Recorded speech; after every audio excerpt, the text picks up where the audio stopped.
Hi friends, ഇന്നത്തെ recipe എന്ന് പറയുന്നത് കസ്റ്റർഡ് പൊരിച്ചതാണ്. നമുക്ക് എങ്ങനെയാണ് കസ്റ്റർഡ് പൊരിക്കൽ നോക്കാം. അപ്പോൾ ഈ വീഡിയോ കാണുന്നതിന് മുമ്പ് എല്ലാവരും ഒന്ന് വീഡിയോ ഷെയർ ചെയ്യുക, ലൈക്ക് ചെയ്യുക, അതുപോലെ തന്നെ ഈ ചാനൽ ഒന്ന് സബ്സ്ക്രൈബും ചെയ്തേക്കണേ. അപ്പോൾ നമുക്ക് വീഡിയോയിലോട്ട് പോകാം. എങ്ങനെയാണ് കസ്റ്റർഡ് പൊരിക്കൽ നമുക്ക് നോക്കാം.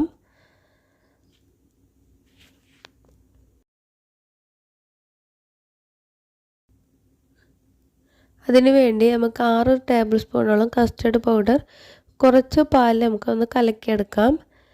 ഇത് 500 മില്ലി പാലിന് തയ്യാറാക്കുന്ന ഇതിൻ്റെ കണക്കാണ് കേട്ടോ പറയുന്നത്.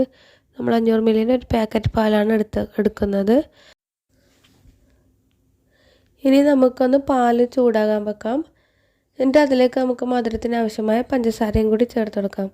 പഞ്ചസാരയോ അല്ലെങ്കിൽ കണ്ടൻസ്ഡ് മിൽക്കോ അങ്ങനെ എന്തെങ്കിലും നമുക്ക് മധുരത്തിന് ആവശ്യമുള്ളത് ചേർത്ത് കൊടുക്കാം. ഞാനിവിടെ പഞ്ചസാരയാണ് ചേർത്ത് കൊടുക്കുന്നത്. പാലെല്ലാം ഇപ്പോൾ നല്ലോണം ചൂടായി വന്നിട്ടുണ്ട്. ഇനി ഇതിലേക്ക് നമ്മൾ നേരത്തെ കലക്കി വെച്ച കസ്റ്റർഡും കൂടി ചേർത്ത് കൊടുത്ത് നല്ലോണം കൈയിളക്കാതെ ഒന്ന് ഇളക്കിയെടുക്കാം. പാല് നല്ലോണം കുറുകി വരുന്നതായ രീതിയിൽ നമുക്കിതൊന്ന് വേവിച്ചെടുക്കാം. ഇത് നമുക്ക് ശരിക്കും നല്ല തിക്കായിട്ട് കിട്ടണം കേട്ടോ.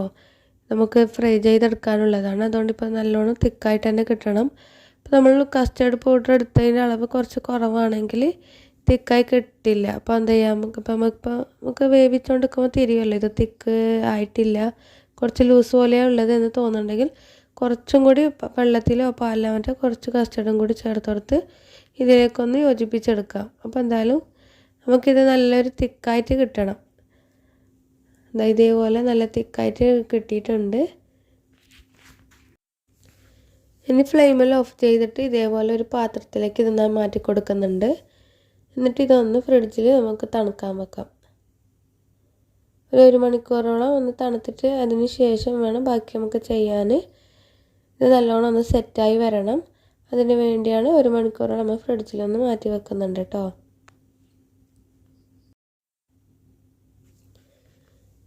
ഇതിനി ഫ്രിഡ്ജിൽ നിന്ന് എടുത്തിട്ട് ഇതൊന്ന് നമുക്കൊരു പാത്രത്തിലേക്കൊന്ന് തട്ടിക്കൊടുക്കാം.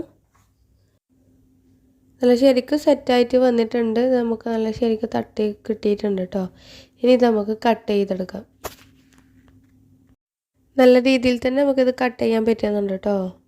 നമ്മൾ കസ്റ്റർഡ് നല്ല ശരിക്കും തന്നെ കട്ടായിട്ടുണ്ട്, സെറ്റായി വന്നിട്ടുണ്ട്.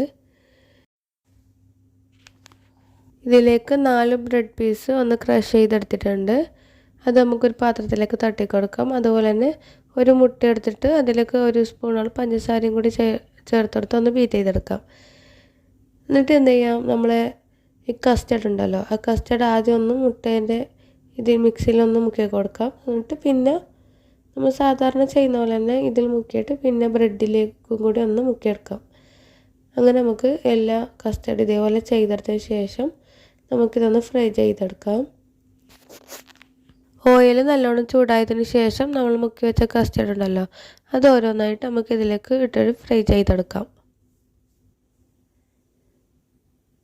ഇങ്ങനെ നമുക്ക് ബാക്കി വരുന്ന എല്ലാ കസ്റ്റർഡും കൂടി ഇതേപോലെ ഫ്രൈ ചെയ്തെടുക്കാം.